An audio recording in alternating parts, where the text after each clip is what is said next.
Greetings to you. I'm Keith Massey. Have you ever wondered, why do we have chins?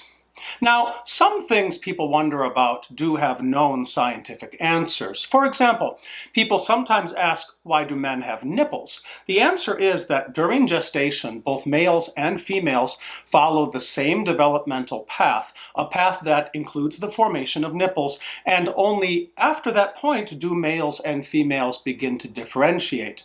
So male nipples are a vestige of that common development. But why do any of us have chins? We are the only hominids who have chins. When archaeologists on a dig find a skull and they want to know whether it is an anatomically modern human or something else like a Neanderthal, the first thing they look at is, does it have a chin? If so, it's one of us.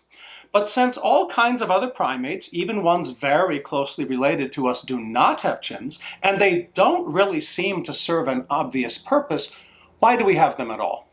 Now, if you're thinking this is not something you've ever wondered about, you probably aren't alone.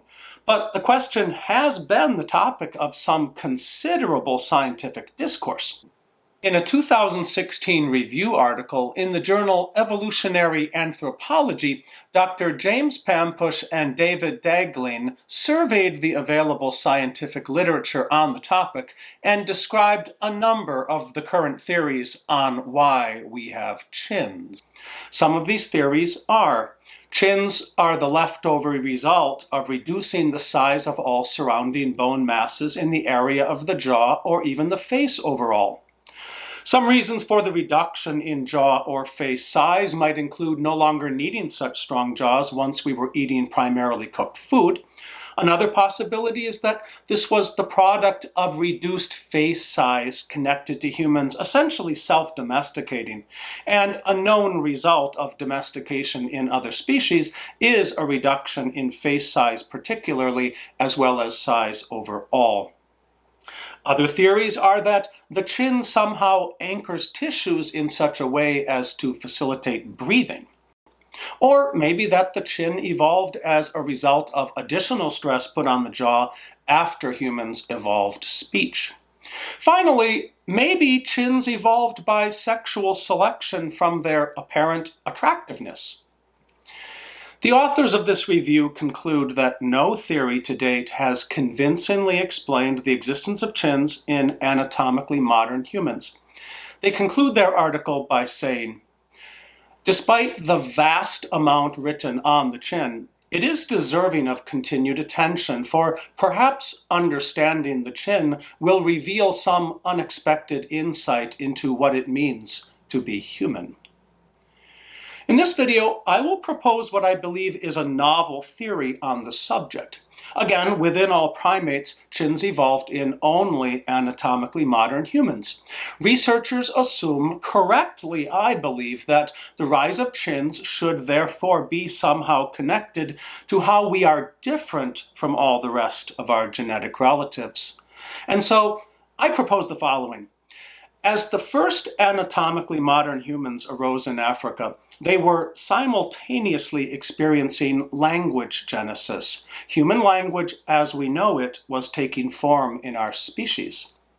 Chins evolved not because of the physical stresses to our jaws because of speech, but as a way to draw attention to ourselves as we were speaking. The chin as counterbalance to the nose. So here's my theory. As a counterbalance to the nose, chins helped to focus attention onto the mouth. Humans with more protruding chins were seen and listened to more than those without. They were therefore more successful within their communities, as natural selection, survival of the fittest, functions to ever more widely perpetuate the genes of the creatures more successful in their environment. More and more prominent chins evolved in our species. Focus on people with more pronounced chins was on the level of the subconscious, but it was a factor in paying attention to people.